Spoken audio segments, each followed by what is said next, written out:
Hello out there, and today we're going to be looking at the Lynx, which is an Eric Ochs design from Drop.com, formerly known as Mass Drop, and I have to thank them for sending this my way via the pass around group that I'm in because, this knife isn't even out yet, so I have the opportunity to check this one out, and let me tell you the story of this knife. I knew I wanted to be involved in the pass round when this one was listed as available, but I didn't know I'd be one of the first people to get one, and I didn't even know which configuration I was getting. So when this showed up at my door and it was the blue G10 and the gold hardware, which is exactly the, the variation that I was most interested in, I was very excited. And yeah, this one is a beauty, guys, that is for sure. And I'm posting this video today because I realized after having it for a few days that the pre-order for these is ending just like, I think 3 days from when this video will be posted, maybe 2 days. So there's still time to get it at a cheaper price than what it will be once it becomes permanently available. So if you're not familiar with Drop, or Mass Drop as it was once known, the way the knives work that they have is there'll be like this initial run, an initial pre-order where you get in on it while it's still in production, you order it, you pay for it, you usually get it at a cheaper price than what it will be permanently running at once that first run is over and it comes back into permanent production. And so, yeah, like I said, I want to get my opinions out there about this while you can still get it at that cheaper price. So let's get into it.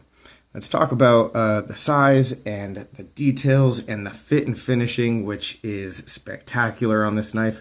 But yeah, first of all, let's just get started with some other comparable kind of knives. The bug out here, a little bit longer overall, pretty similar blade length, but we do have this forward choil that cuts out some of that cutting edge on the Lynx. So yeah, more like a 2.5+ inch cutting edge. Here's one I don't really bring out all that often on the channel, but the Benchmade Proper. You know, bringing it out because these both could be considered gents folders. The PM2 because I don't think I'm allowed to make a video without having this in it. But then finally, the best size comparison knife that I have, and actually design comparison too, the Giant Mouse Ace Biblio. Lots of similarities here. And guys, if we were going to compare these, like one versus the other, it would not be a decisive victory for the Giant Mouse at all. And that's high praise for the Lynx on its own. No, I don't even think that the Giant Mouse would win, to be honest. But, this knife has a lot of positive reviews. A lot of people are very big fans of it. And so just putting it in the same company, as the Lynx says a lot about what I think about the Lynx.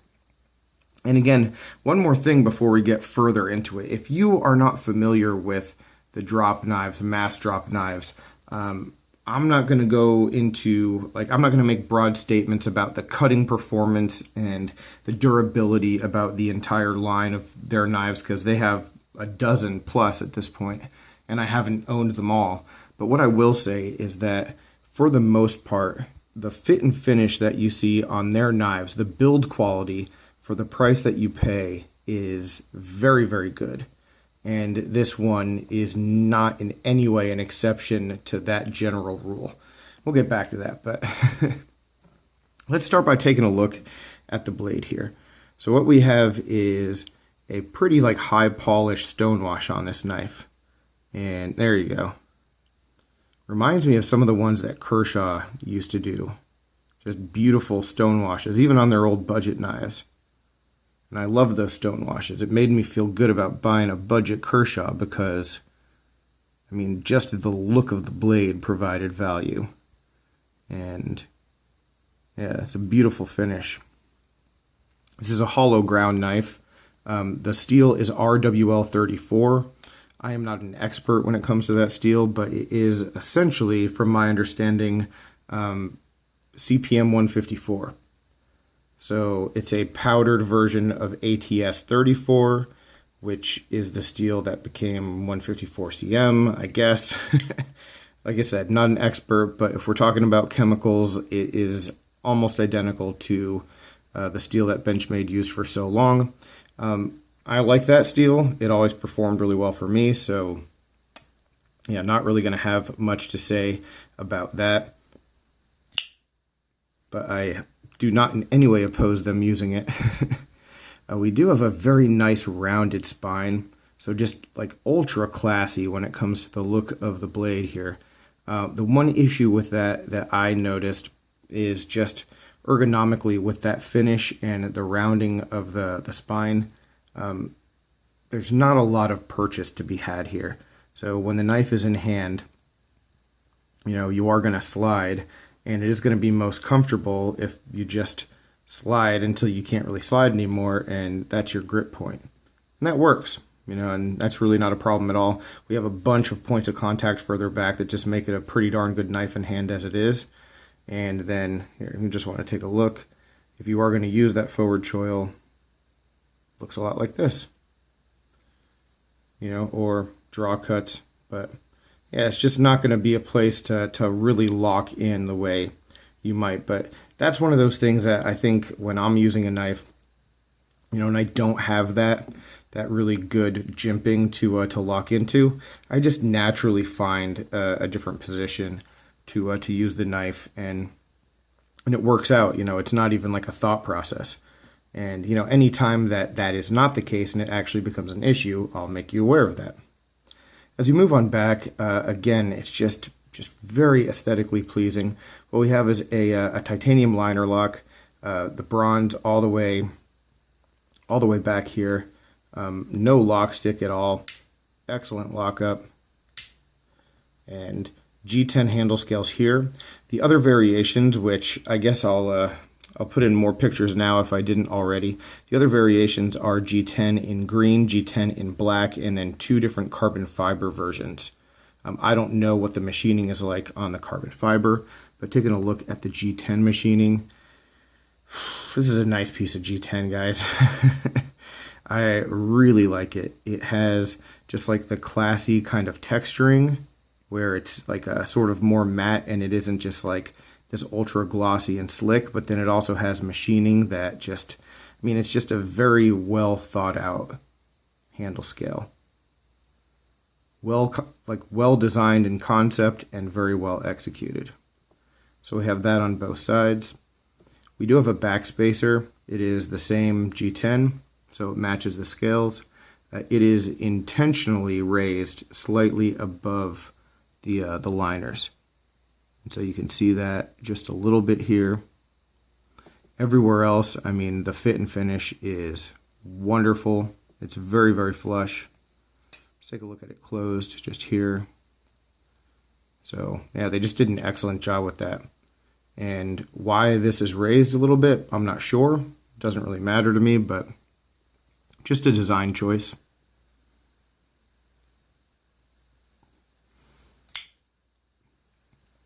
Lockup on this is basically flawless. Yeah, so pretty good there. Not a single worry. The flipper tab, you can see extends just a little bit in the closed position. We'll get back to that when we get to opening and closing, but let's take a look, excuse me. We're not going to take a lick at the clip. Sorry, we're going to take a look. So let's take a look at the clip. It is a milled titanium clip. There is no screw hole visible, so all that is done, and you can actually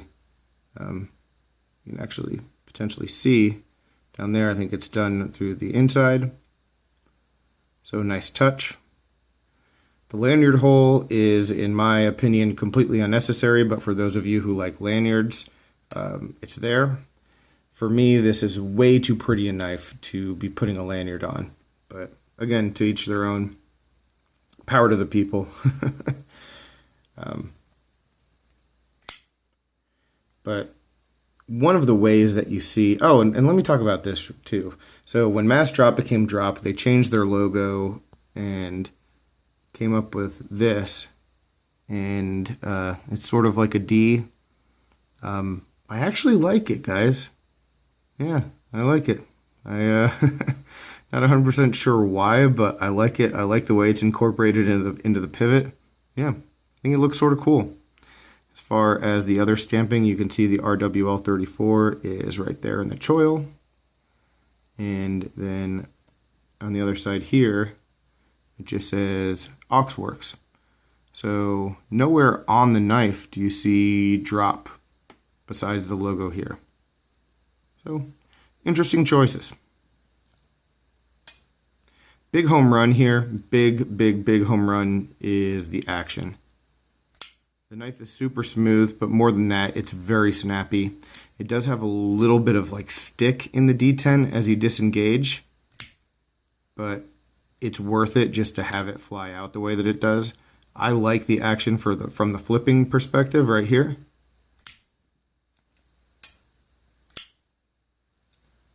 But I like it even more with the thumb stud.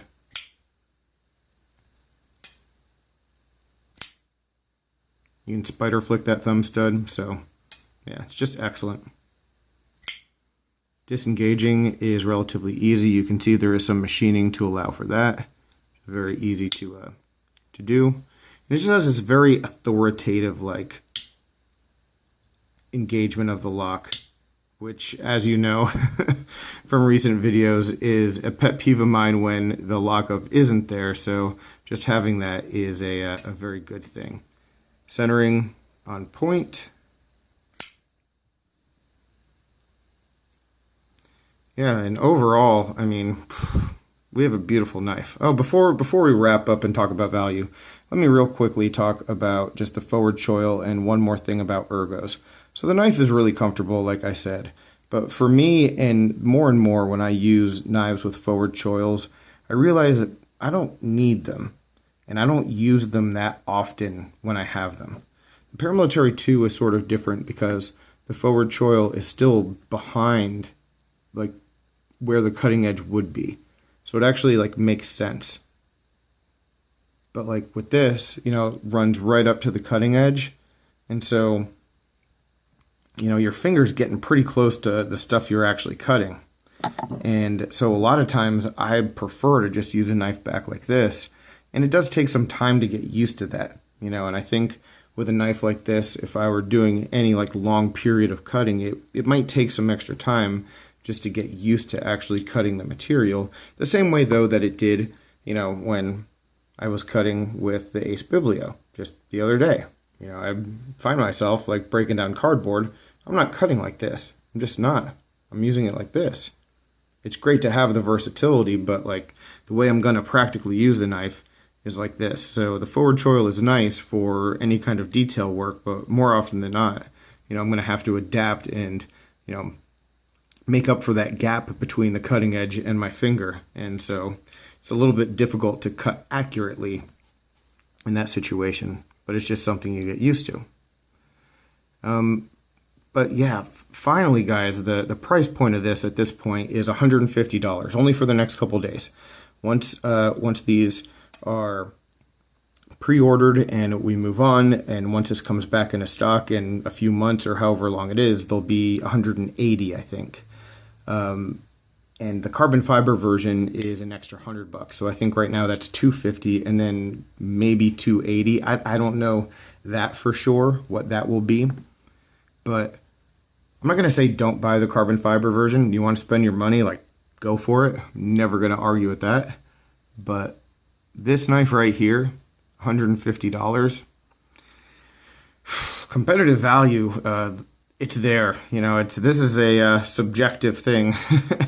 Definitely. But, I mean, for the quality of this knife, the things that I see and the materials, everything just put together, I feel like $150 is beyond reasonable. And again, that's just one of the things with drop and mass drop in the past that I've always just felt. You know, the last one I had a couple months ago was the Dogtooth, and I couldn't believe that knife was so cheap. And this knife is superior to the Dogtooth in build quality, definitely. So I think for $150, it is a pretty good deal if you like the design. I think for $180, it'll still be a good seller once the word gets out. But if you're able to get on it now, yeah, I definitely would. And personally, if it were me, I wouldn't even think twice. I wouldn't even consider the carbon fiber. The CF aspect of that is great, but that also comes with a Mokotai clip, which for me serves zero purpose and is not good looking at all. I'm just not into that stuff. So I don't see the value in raising, to that level for that extra money for something that just isn't going to appeal to me, especially when at this price point you get such a nice version. So that's my take on it, guys. Yeah, definitely swing over to Drop and check it out if you're interested. Thanks to those people for sending it my way. Really glad that I like it. Don't know if I'll be getting one myself, but I personally find it to be a pretty sweet one. So any other questions, comments, complaints, suggestions, let me know, guys. I will talk with you soon. And yeah, I appreciate you watching. Have a good one.